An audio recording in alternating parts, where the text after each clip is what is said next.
The rain came down in steady sheets, drumming against the windows of the small cafe on the corner of Tremont Street.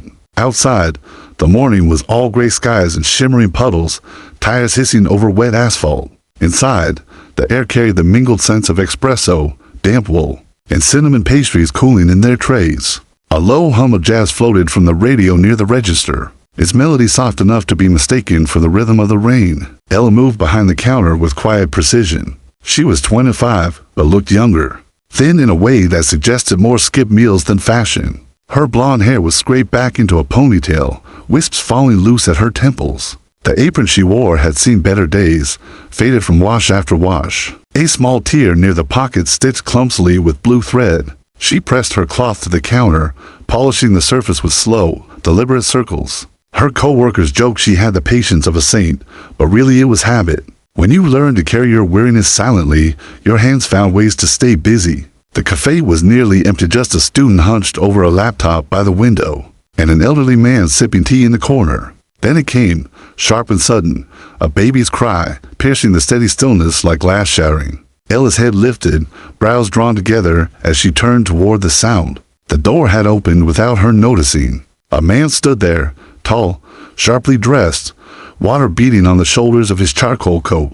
His hair, dark and damp from the rain, clung at his temples. But it wasn't the suit or the expensive leather shoes that caught Ella's attention. It was the child in his arms. A baby boy, not more than 10 months old, fists balled tight, face flushed red with frustration. His screams filled every corner of the cafe, relentless and raw. The man shifted awkwardly, bouncing the child against his chest. He bent close, murmuring words Ella couldn't hear. The more he whispered, the louder the baby cried. A couple at a corner table glanced up, then quickly away. The student shoved earbuds deeper into his ears. A barista vanished into the back, avoiding the scene. Ella set down her cloth. Something in her chest tightened, not annoyance, not pity, something deeper. She stepped from behind the counter, her movements unhurried, as though approaching a wild animal. The man turned at the sound of her shoes against the floor, his expression sharp at first, then uncertain. "Hi," Ella said softly, her voice steady despite the baby's cries. "Would you mind if I tried?" He blinked, startled, as though the idea itself was absurd. Up close, his features were striking, a square jaw, cheekbones sharp as if carved from marble. But there was no gloss in his eyes. They were rimmed red, heavy with exhaustion. His composure-tailored suit, expensive coat cracked beneath the weight of fatigue. He doesn't usually cry like this," he said, his voice low, raw around the edges. "I don't know what's wrong. It's all right." Ella's tone was calm, the kind of calm that seeped into a room like warmth. She held out her arms, palms open. "May I?" He hesitated, then nodded, surrendering the baby with visible reluctance. "His name is Leo." The boy's screams rose as Ella neared, but she did not falter. She cradled him carefully, one hand supporting his back, the other cupping the curve of his head. Her body swayed instinctively, slow and steady, as though her bones remembered a rhythm long forgotten. And then silence. Leo hiccuped once, twice, and pressed his face into the hollow of her shoulder. His tiny fingers caught the fabric of her apron, gripping as though he had been waiting for her all along. The stillness that followed was almost eerie. Even the rain seemed to hush against the glass. The man Jackson Carter, though Ella did not yet know his name, stood empty-handed, staring at her as if she performed sorcery. Ella didn't notice. Her focus was on the child, on the rise and fall of his small body against hers, the whisper of his breath settling into sleep. She rocked him gently, her palm patting a steady rhythm on his back, her cheek brushing against the downy hair at his crown. "How did you do that?" the man asked, his voice hushed, shaken.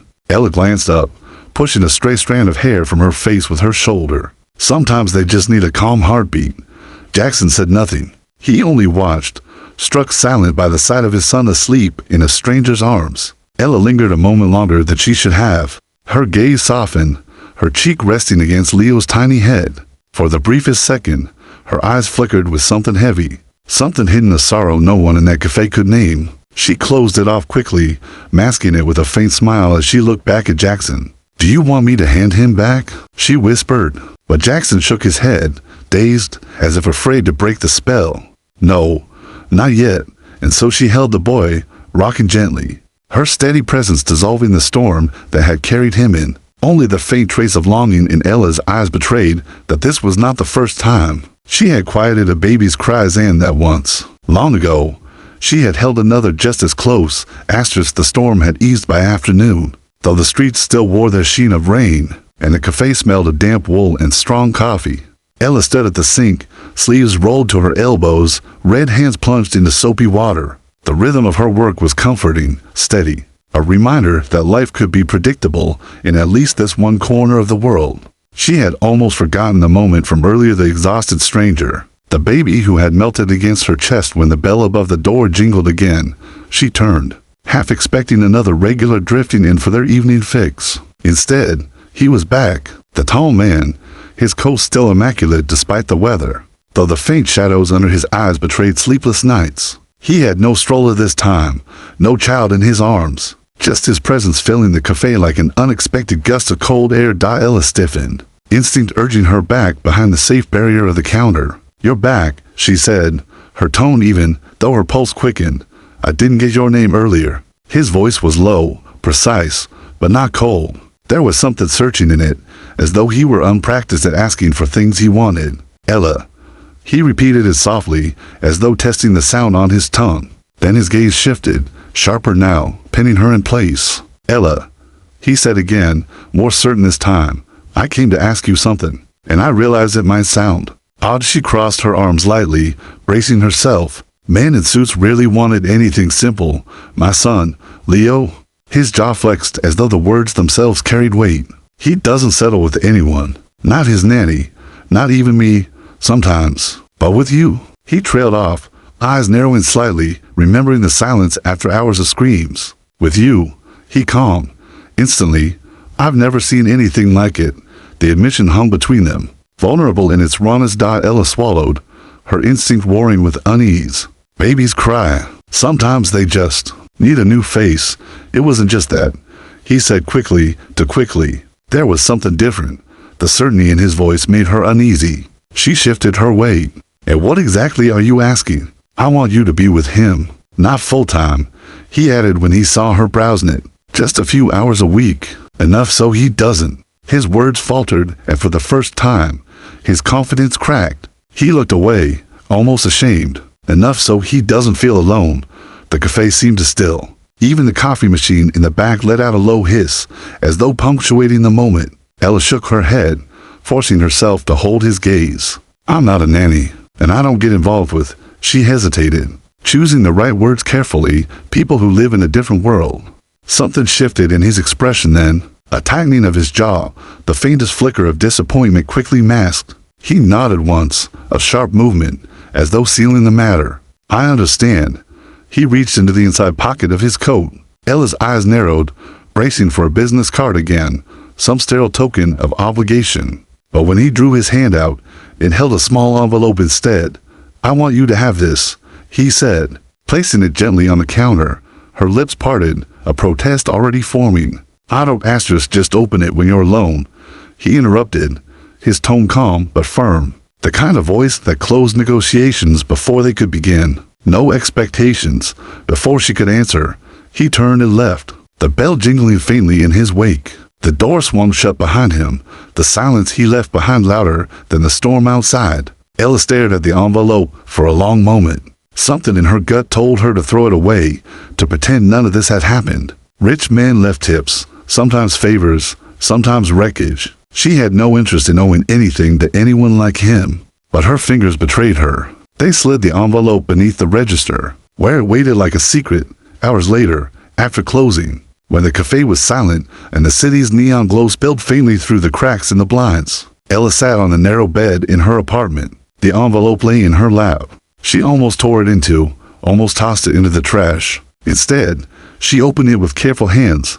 Inside was a folded note and a check. The number on the check made her breath hitch. $2,000. But it wasn't the money that shook her. It was the handwriting on the note, firm yet unpolished, and the words it carried. "If you need help, or if you just need someone to believe in you, call me. Thank you for holding him like he mattered. JC ***. Her fingers trembled.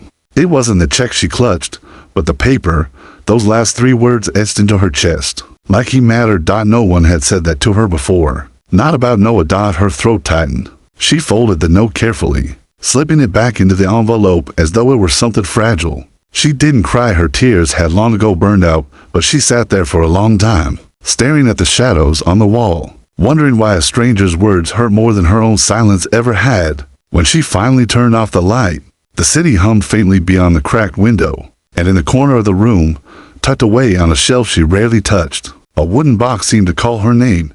Asterisk morning light spilled across Boston in fractured silver, glinting off the glass facades of skyscrapers. From the corner office of Carter Dynamics, the city looked almost weightless, its noise muted, its chaos contained. Jackson Carter sat at the edge of his sleek mahogany desk, tie loosened, fingers pressed to his temples. On the polished surface before him lay files worth billions in contracts, but his eyes refused to focus on them.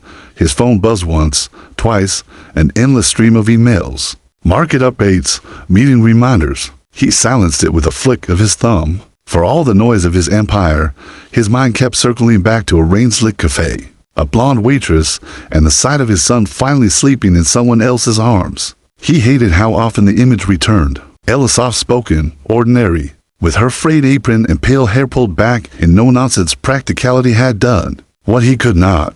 It gnawed at him, that helplessness. In boardrooms, his word was law. He could command innovation, acquisition, expansion. But a 10-month-old child, his child, he was powerless. The sound of Leo crying still echoed in his chest like a wound. Jackson had built a life designed to silence weakness, yet fatherhood had stripped him raw. He was a man accustomed to control, and control had deserted him. He pushed himself from the desk, crossing to the window. His reflection looked back at him, immaculate suit, jaw hard as stone, but the shadows beneath his eyes betrayed the sleepless nights. He thought of Ella's hands, steady and sure, rocking his son into silence. The memory unsettled him. It was an attraction, at least not only attraction, it was something more dangerous. Something like dependence died down in the lobby. Whispers followed him wherever he went. A billionaire CEO couldn't move anonymously. But that afternoon, when his driver pulled up in front of the cafe once more, Jackson ignored the press of stairs. Inside, Ella was wiping down tables, movements methodical, her expression a careful mask. Her coworker nudged her, whispering something that made Ella's lips press into a thin line. Then the bell above the door jingled. Jackson's arrival drew eyes like gravity. His presence carried its own weather. The hum of conversation quieted, curiosity replacing indifference. But his gaze was fixed on her, only her. "You again," Ella murmured, wary, though not unkind. "Me again." He paused, searching her face for something. He hated that he didn't know what. "I told you," she began, but he lifted a hand, silencing her. "I'm not here to ask again. I heard your answer." He drew in a slow breath. "I'm here because I can't stop thinking about what happened, about how quickly his voice faltered.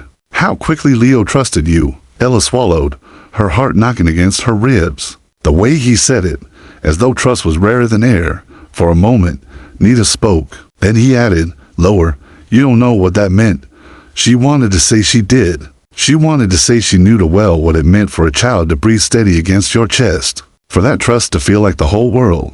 But she bit back the words. Some truths were too sharp to hand over so easily. Before she could reply, a sudden flash lit up the cafe window. She startled, turning toward the street. A photographer stood outside, camera poised, lens trained directly on them. Another flash, then another.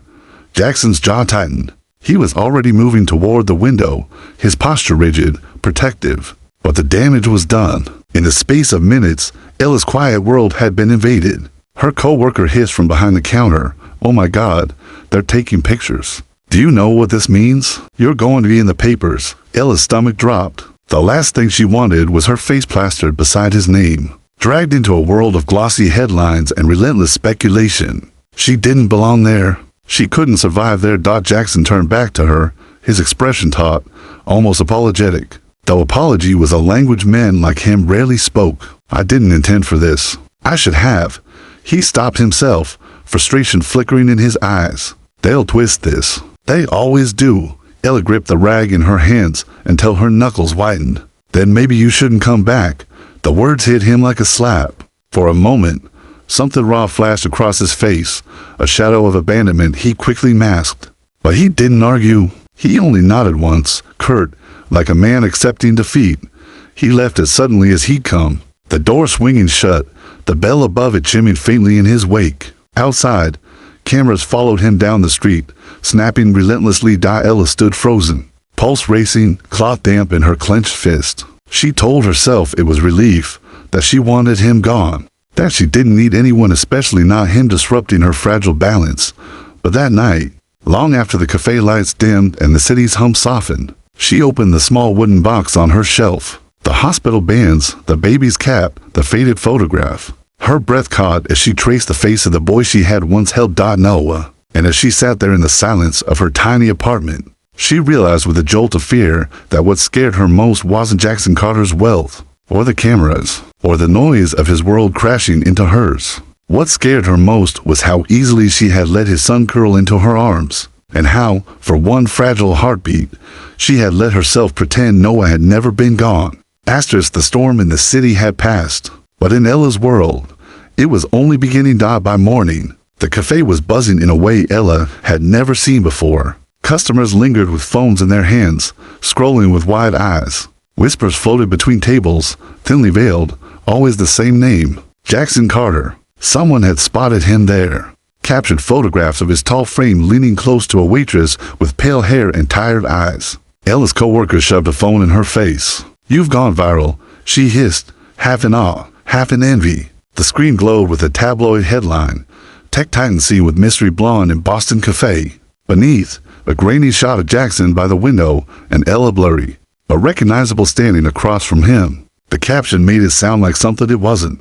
Something dangerous. Ella's stomach churned. She wiped her hands on her apron, willing her pulse to steady. She had worked so hard to remain invisible, to slip through the world unnoticed. Now, her anonymity had been stolen with a single flashbulb dot. By mid-afternoon, Jackson was back, not in his suit this time, not in armor. His coat hung open, his shirt slightly rumpled, his hair pushed back in careless disarray. He looked like a man unraveling. The cafe went still when he walked in, the air tightening with expectation. Ella stiffened. "You shouldn't be here," she said the moment he reached the counter. Her voice was low, urgent, but her eyes betrayed the storm inside her. "I didn't come for me," Jackson said. His voice was rough, stripped of its usual polish. "I came because I can't seem to do this without you. You're making things worse," she snapped, though the words trembled. "There are cameras outside, people talking, and I can't. You think I care what they say?" His jaw tightened, anger threading his tone, though it wasn't aimed at her. "Let them talk. They always do. But my son," his voice faltered, softer now, almost broken. "My son only breathes easy when you're near." The cafe felt too small for the words, too fragile to contain them. Ella froze, torn between fury and the undeniable pull in her chest. She thought of Noah, her Noah who had once curled in her arms with that same fragile trust. The ache was unbearable. "Don't," she whispered, shaking her head. "Don't put that weight on me." Jackson exhaled, a sound more like surrender than breath. He pressed his palms to the counter as though grounding himself. For a man who commanded boardrooms and dictated markets, the act of lowering his head before her felt seismic. "That at least let me thank you the only way I know how." He slid something across the counter. Not a card this time, not an envelope, a small photograph. Ella blinked, confused, before lifting it carefully. It was Leo captured in the rarest of moments, smiling, eyes bright, tiny fingers tangled around a stuffed rabbit. The image was so tender, so unguarded, it nearly undid her. Jackson's voice was quiet. "That picture was taken the night after you held him. He hasn't smiled like that in months." Ella's throat closed. She wanted to tell him to stop, to leave, to take his photograph and his empire and his relentless intensity, and go back to his world of glass towers. But her hands betrayed her, trembling around the photo, as though she couldn't let go. Behind them, the cafe door jingled again. A man in a dark coat entered, his eyes sharp, his movements deliberate. He ordered nothing, sat by the window, and pulled out a phone. His lens glinted in the light. Not a customer, a vulture. Jackson saw it too. His expression hardened, his hand tightening on the counter as though he might crush it. "They won't stop," he muttered, his voice edged with fury. "Not until they bled this story dry." Ella felt her chest constrict. The weight of his world was already pressing down, crushing the quiet life she built. She couldn't afford to drown again. Not when she'd only just learned to breathe. That night, back in her apartment, she clutched the photo of Leo as if it were something sacred. She tried to put it away, tried to push it into the wooden box where all her grief already lived. But her hands froze. The photograph didn't belong there. Not yet. Instead, she placed it on the shelf above her bed, beside the single picture of Noah she had left. 2 boys. One lost, one found. Both tethered to her in ways she couldn't yet understand. And as she lay awake, the city humming faintly through her cracked window, Ella realized something that made her blood run cold. She wasn't afraid of Jackson Carter's world anymore. She was afraid of what would happen when it pulled her in, and what it would cost her if she couldn't. Let go. The news spread faster than Ella could breathe. By morning, every screen seemed to carry his name. Not hers, not yet, but the headlines burned all the same. Jackson Carter seen with mystery woman. Is the billionaire CEO finally moving on? Who is the blonde that stole Tech's most eligible father's attention? At the cafe, whispers grew louder. Students huddled at tables, scrolling, sharing. A man in a wrinkled trench coat lingered by the counter too long, asking unnecessary questions about the menu. His phone tilted suspiciously toward Ella. Her co-workers cast sidelong glances. Some curious, others envious, a few quietly cruel. By the 3rd day, she felt her skin crawling whenever the bell above the door rang. When Jackson appeared again, the noise hushed instantly. He didn't bother with suits this time. His hair was mussed, his coat unbuttoned, and his shoulders carried something heavier than the city's stairs. His eyes scanned until they found her, and the determination in them made her pulse stutter. "You need to leave," she hissed the moment he approached the counter. Her hands gripped the rag so tightly the damp cloth twisted. "Every time you come here, it gets worse. They're watching me." His jaw clenched, his voice low and steady. "Then let them. You've done nothing wrong. That doesn't matter, and you know it." She leaned closer, anger sparking through her fear. "They'll twist it until I'm another headline. I can't afford that. I could barely afford rent." Something flickered in his expression then, not offense, but shame. He was a man unaccustomed to hearing no, unaccustomed to realizing his presence could ruin instead of rescue. For a long moment, he said nothing. Then he spoke, softer than she'd ever heard him. "Come with me." Ella blinked. "What? Not like that," he said quickly, though the intensity in his gaze didn't waver. "I want to explain. Away from this. Away from the eyes, the noise. Just give me 1 hour, please." The please startled her more than the request. Billionaires didn't beg, yet his voice carried the weight of a man already at the edge. Against her better judgment, against every instinct screaming for distance, Ella found herself nodding. The black car idled outside the cafe, its windows tinted. She sat stiffly in the leather seat, her fingers clenched in her lap, while Jackson watched her as though measuring every breath. The city blurred past in streaks of gray until the car slowed before a high-rise of glass and steel. Carter Dynamics. Inside his office, the world looked entirely different. Floor-to-ceiling windows framed Boston's skyline, sprawling and glittering like something untouchable. His desk gleamed. His walls were lined with sleek shelves of awards, photographs of him shaking hands with presidents, entrepreneurs, innovators. Power radiated from every inch of the space, yet the man before her didn't look powerful. He looked tired, human, vulnerable in ways that unsettled her more than the skyscraper itself. "You think I'm untouchable," he said quietly, pouring the glasses of water instead of offering coffee or wine. He set one before her, almost tentative. "But the truth is, I'm drowning." Ella frowned. "You're a billionaire. You don't get to say that." His lips curved into a humorless smile. "Do you think money fixes everything? It doesn't keep Leo from crying at night. It doesn't keep me from lying awake, wondering if he'll grow up never knowing what it feels like to be safe. It doesn't stop the loneliness when the lights go out and all I hear is my son's breathing." Through a baby monitor, the rawness in his tone scraped something deep inside her. She wanted to tell him she understood the well that she had once sat in the dark, listening to shallow breaths, praying they wouldn't be the last. Her throat tightened. The words burned at the edge of her tongue, but she swallowed them back. "I don't know why he trusts you," Jackson said. His eyes searched hers with a hunger that wasn't desire, but desperation. "But I need you to understand you're the only one who's ever been able to calm him. And I need that. For him." Ella's breath caught. For him. Not for Jackson, not for his empire, but for the boy who clung to her apron like it was the only anchor in the storm. Her hands trembled around the glass. She wanted to run. She wanted to scream that she couldn't carry that weight again, not after Noah, but instead, she whispered, "I'm not who you think I am." The word startled him. "What do you mean?" She shook her head, breaking his gaze. Her chest ached with the pressure of truth she wasn't ready to release. "Just don't put me on some pedestal. I'm no savior." The silence stretched between them, heavy and fragile. Outside the windows, the city glistened, unaware of the two souls unraveling at the top of its tallest tower. Finally, Jackson exhaled, raking a hand through his hair. "Then just be human. That's all I'm asking." Ella closed her eyes. Human. The word tasted like grief, because being human meant breaking. Being human meant losing, and she had already lost more than most could imagine. But when she opened her eyes again, she found his gaze steady on hers, not with the cold distance of a man above the world, but with the aching plea of someone who desperately wanted to come down from it. And for the first time, Ella wondered if the most dangerous thing wasn't his world colliding with hers, but the terrifying possibility that she might want to stay in it. Asterisk, the sky over Boston was a slab of dark steel that night, low clouds pressing against the city's glass towers as though threatening to crush them. In Ella's apartment, the storm inside her was louder than the one beyond her cracked window. The wooden box sat open on the floor, its contents spilled across the worn rug like pieces of a life she had tried to bury. The hospital bands, the tiny knit cap, the single photograph. Noah's photograph.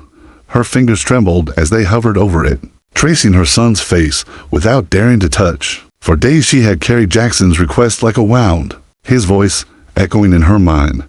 "You're the only one who can calm him." She had wanted to tell him then, wanted to lay her pain bare and show him why his son's heartbeat against her chest had unraveled her. But she had swallowed it back, locked it down where no one could reach. Because once spoken, it would be real again. And then the headlines came. That morning, a tabloid photo had splashed across the cafe's break room television.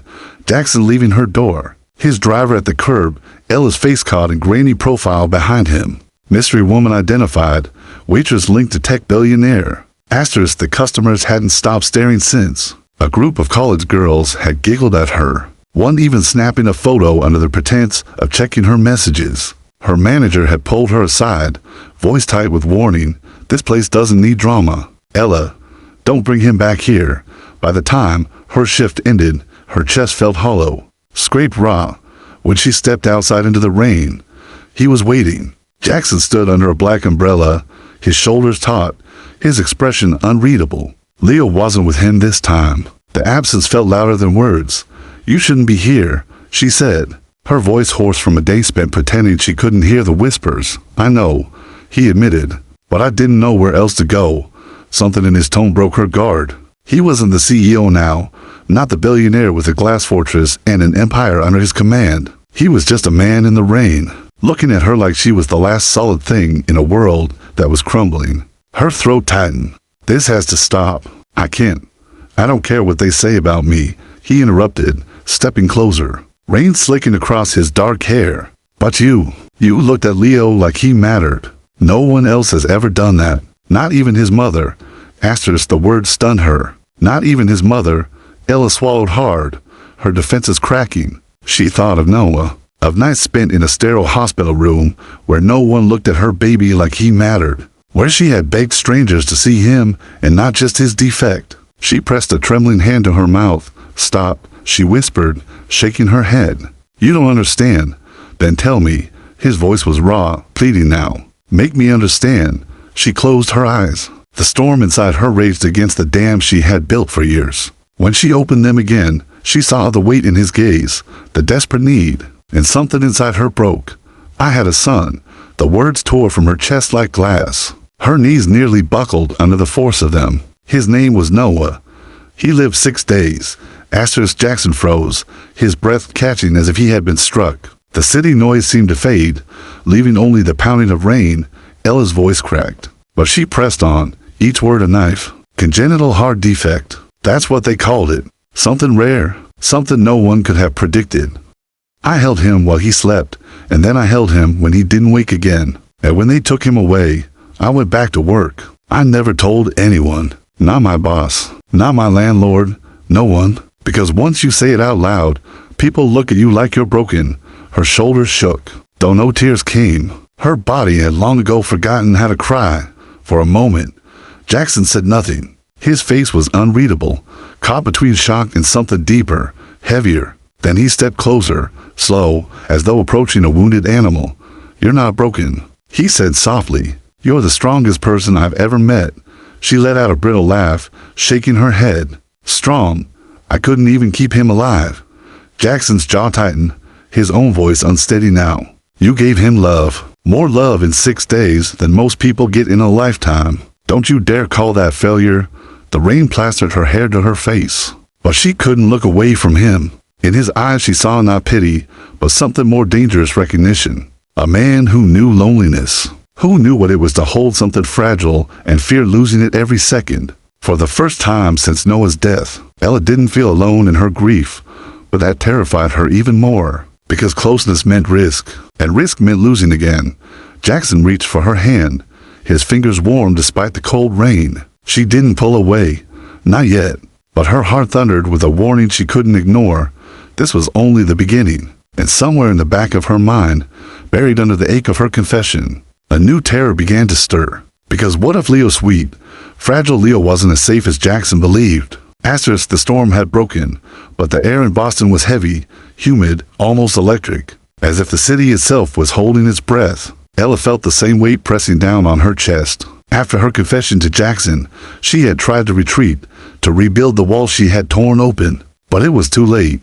The truth had escaped, and once spoken, it had bound her to him in ways she couldn't undo. She told herself she wouldn't see him again. She told herself she would slip back into her routines: coffee cups, damp rags, the hum of jazz in the cafe. But when the bell over the door jingled that evening, and she saw him standing there with Leo, she knew her resolve had never stood a chance.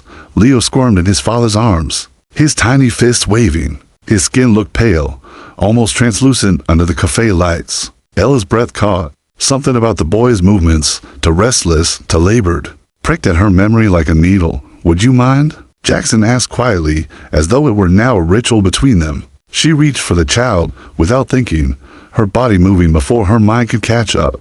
Leo's weight pressed against her chest, his head falling into the curve of her shoulder. At first, relief washed through her. He stilled, breathing softly, but then her hand brushed his chest, and her stomach twisted. The rhythm was wrong. Subtle, faint, but wrong. Her arms tightened around him instinctively. Images from 4 years ago flooded back. Noah, small and warm and fragile, his chest rising unevenly beneath her palm. The doctors had told her it was rare, unpredictable, a lightning strike. But as Leo sighed against her, that old dread sank its claws into her. Ella looked up, her eyes wide. "Has he been breathing like this often?" Jackson frowned.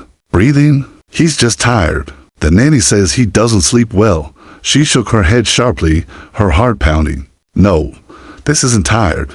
This is..." Her voice broke. She forced herself to steady it. "This is something else."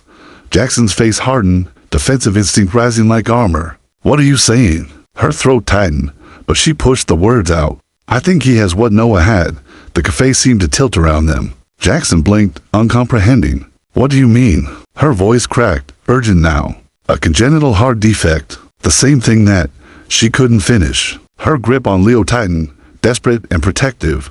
For a moment, Jackson's mask slipped. Fear bled through the cracks in his composure, raw and unfiltered. "That's impossible. They would have seen it. The doctors, they missed it with Noah." Ella cut in, her tone trembling but fierce. "They told me everything was fine until it wasn't. Until I was holding him. And then..." Her voice broke, her body shuddering. "I know what I'm feeling. I know this rhythm. It's the same." The baby stirred restlessly, and Jackson instinctively reached for him. Ella hesitated, reluctant to let go, but finally surrendered Leo into his father's arms. Jackson held his son close, his jaw rigid, his eyes wide with something Ella had never seen before. Not control, not calculation, pure terror.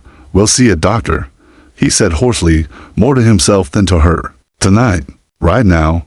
Ella's legs felt weak, but she nodded. The cafe, once a sanctuary, now felt suffocating. They left together, Jackson striding quickly through the rain-slicked streets with Leo pressed against his chest, Ella matching his pace. The world outside blurred into shadows and neon, cameras flashing like lightning. Voice is calling out his name, but none of it mattered. In the stairway of the emergency ward, time seemed to dissolve. Nurses moved quickly. Doctors murmured words Ella couldn't hear. She sat stiffly in the corner, hands clenched, while Jackson hovered beside the bed, his hand gripping Leo's tiny foot as if his touch alone could anchor his son to the earth. Finally, a doctor emerged, his expression grave but careful. "We'll need to run further tests," he said, "but the initial scans show abnormalities in the heart structure. It's rare, often undetected early. You did the right thing bringing him in now." Jackson's face drained of color. He nodded stiffly, his jaw set, though his hand trembled on the railing of the crib. Ella pressed her fist to her mouth, eyes stinging. "The same thing. God, the same thing." The doctor's voice softened. "With treatment, with surgery, many children live long, full lives. This isn't the same as losing hope. This is finding it early." But Ella hardly heard him. She was staring at Jackson, at the billionaire who had seemed untouchable until this moment, now unraveling piece by piece before her eyes. His gaze found hers across the room, and in it she saw not wealth, not power, but a father clinging to the same fragile thread she had once held. Her chest ached with equal parts fear and recognition. For once, it wasn't money that mattered. It wasn't power. It was time. And the question neither dared speak aloud was the one burning in both of their hearts. Would Leo have enough of it?